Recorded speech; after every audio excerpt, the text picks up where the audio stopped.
Talk about the Bills game this weekend. We want to discuss Super Bowl 56 for a moment because we are now exactly 100 days out from this season's championship. It will be played this year at SoFi Stadium in Inglewood, California. And you'll be able to watch it right here on Channel 2 and NBC on February 13th.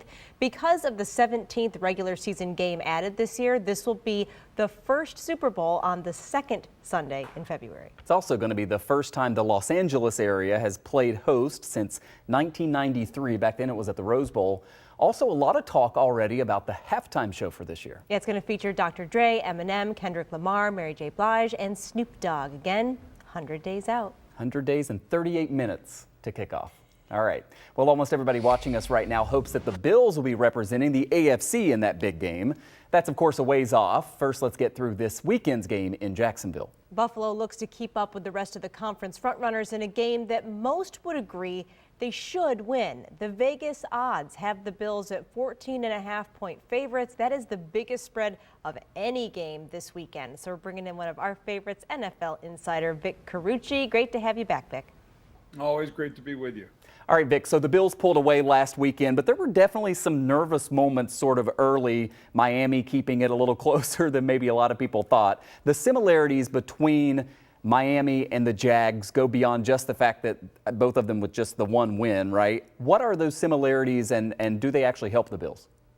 Yeah, so right, they each have a victory, and you're right about what you described last week. Dolphins definitely gave them some trouble, but that isn't the similarity that I'm looking at. I'm looking at another team, second week in a row, where there's another team that struggles to push the ball downfield, that struggles to get big, deep plays. Miami couldn't do it because their quarterback, Tua Tagovailoa, it's just not his thing. He doesn't have that kind of arm, and they don't, the term is stretching the defense. Well, the Jaguars have a guy with that kind of arm. His name is Trevor Lawrence, top overall pick of the draft, but he has no receivers really who available to him now who do that, who get separation, who get deep. So the Bills defense able to compress and keep the game closer to them and really force the opponent, Jacksonville, to either get short and intermediate throws or rely on a running game. And they've got their top running back is injured, so that might be a problem. And talking, Vic, about the mental game here, when you're the better team, at least record-wise on paper, overconfidence seems like it could potentially be an issue.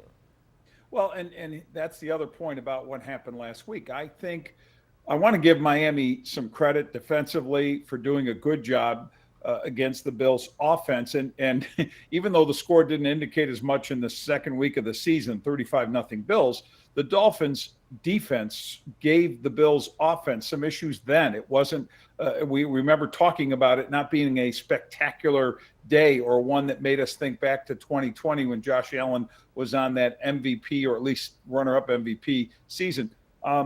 This year, it's been a bit, the Bills offense hasn't been great, but that, to me, the problem wasn't that in the Miami game. I think they came off that bye, know that their head coach has a 4-0 post-bye record, know they were the better team, had shut out the opponent earlier in the season and played that way. There was a lack of energy, a lack of focus, finally got it together and realized, okay, if we give it a quarter and a half, we can win this thing pretty comfortably, and that's what happened. Finally, Vic, in 10 seconds, your thoughts on Aaron Rodgers. No, I'm just kidding. We've got about a minute left. The Bills didn't do anything with Tuesday's trade deadline. Some fans, of course, wanted that. What do you make of the Bills not making any moves?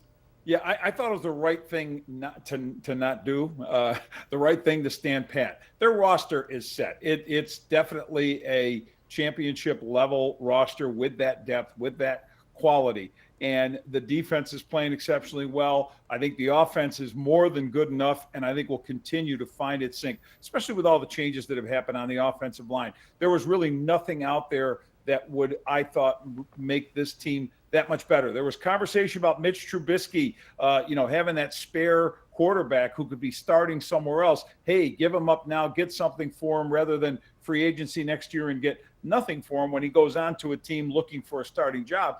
But I feel the best move you could make if you are a contender is to keep that guy who can keep you afloat if anything happens to the starter.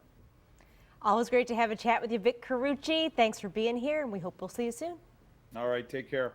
All right, thanks, Vic. That's going to do it for the Town Hall for tonight. Thanks for joining us. Here's our text line number, 716-849-2220.